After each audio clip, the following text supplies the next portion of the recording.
Trabalho aqui em uma equipe grande, que faz parte do observatório, em especial o programa Inspire, que é o Programa Catarinense de Inovação Social. Tá? Então, esse programa, eu vou começar apresentando um pouquinho do histórico do programa e o desenho dele. Não vou ter tempo de entrar nos resultados, mas depois a gente está aqui à disposição também para dialogar com vocês, né, sobre isso. Então, o programa ele nasce de uma relação entre nós e a Secretaria de Desenvolvimento Econômico, na época, sustentável, onde a gente tinha dois alunos, ex-alunos nossos, a professora Ioana e o Guilherme Murara, e eles nos convidaram para fazer uma palestra junto ao Centro de Inovação, e a partir dessa conversa com o Centro de Inovação de Santa Catarina, eles viram a necessidade de implementar e pensar o fortalecimento da subfunção inovação social junto ao Centro de Inovação. Basicamente, no sentido de trazer para o Centro de Inovação, nós temos em Santa Catarina 15 centros de inovação que, na prática, eles são estruturas, né, são prédios, que congregam as startups, muitas das iniciativas ligadas à tecnologia e aos polos, digamos assim, né, produtivos daquelas localidades, mas que não tinha uma relação muito grande com as comunidades. Então, a partir desse processo formativo, nós iniciamos, então, uma jornada de formação com gestores, envolvendo 62 gestores dos centros. E nessa jornada, a partir dela, a gente foi, então, desenhando o programa Inspire, que se tornou, então, um Programa Catarinense de Inovação Social. E em 2022 foi assinado o primeiro acordo de cooperação com a, então, SDE. E esse processo, então, ele dá origem ao que eu vou apresentar aqui, que é o Observatório de Inovação Social de Santa Catarina. Houve a mudança de governo em 2023, e aí a SDE deixa de existir e passa a existir a SCTI, a Secretaria de Ciência, Tecnologia e Inovação, e a CEPLAN. E quem assume o programa é a CEPLAN, e a gente assina um acordo em 2024 que envolve, então, 4 secretarias, a CEPLAN, a SCTI, a SAIS, 3 secretarias, e mais a FAPESC e a UDESC, com vistas a colocar esse programa em prática. Quais são os 4 grandes eixos do programa? O primeiro, a formação, que envolveu esse primeiro ano, que foi 2022, onde esses gestores e técnicos também, bolsistas dos centros tiveram todo um processo formativo em relação aos ecossistemas de inovação social, como reconhecer esses ecossistemas, como interagir com eles, e a gente trabalha na ideia de ecossistemas de inovação social enquanto um conjunto de atores que atuam em resposta aos problemas públicos da cidade, olhando principalmente para essa interface entre inovação social e políticas públicas. E aí, nesse caso da jornada, um problema que foi central identificado foi justamente a questão da criança, do adolescente e da juventude. E a partir desse recorte, a gente inicia, então, um processo de formação para o desenvolvimento de projetos, né, que foi o segundo eixo mais voltado para a elaboração de projetos voltados para a inovação social a esses centros.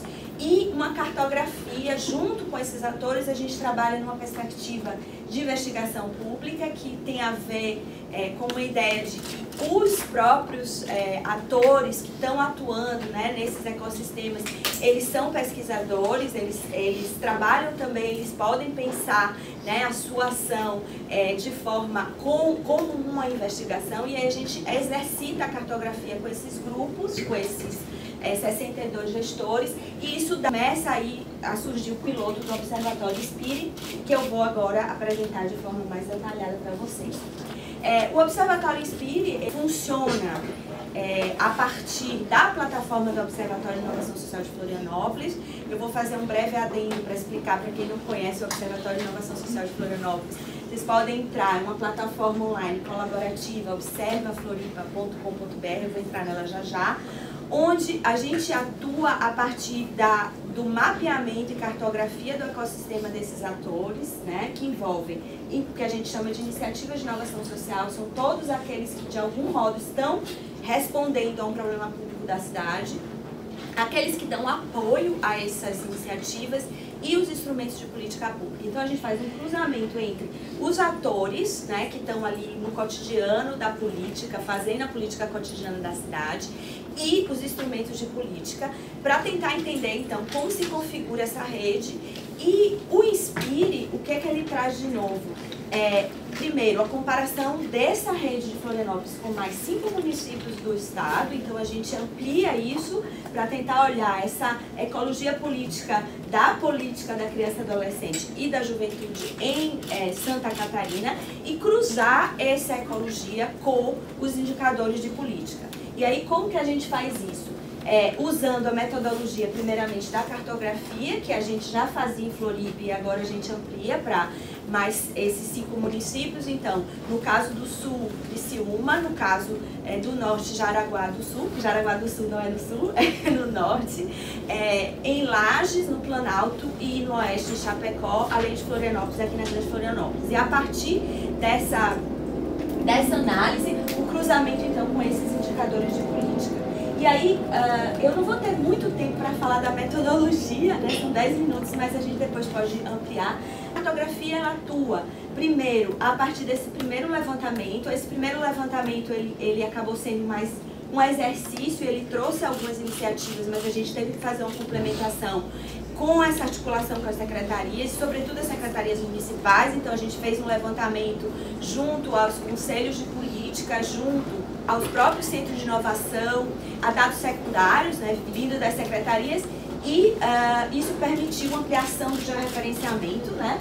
E do lado do framework, a gente fez uma construção junto com os próprios atores desses ecossistemas. Então, a gente fez vários eventos, né? 5 eventos fora Florianópolis. Florianópolis, como a gente está sempre continuamente trabalhando com o ecossistema aqui, então a gente trabalha a partir dos dados do observatório, mas a gente retorna então aos municípios. A gente fez uma rodada que a gente chamou de co-construção do observatório, onde a gente, com a rede, a própria rede da política, a gente construiu então esse framework de indicadores.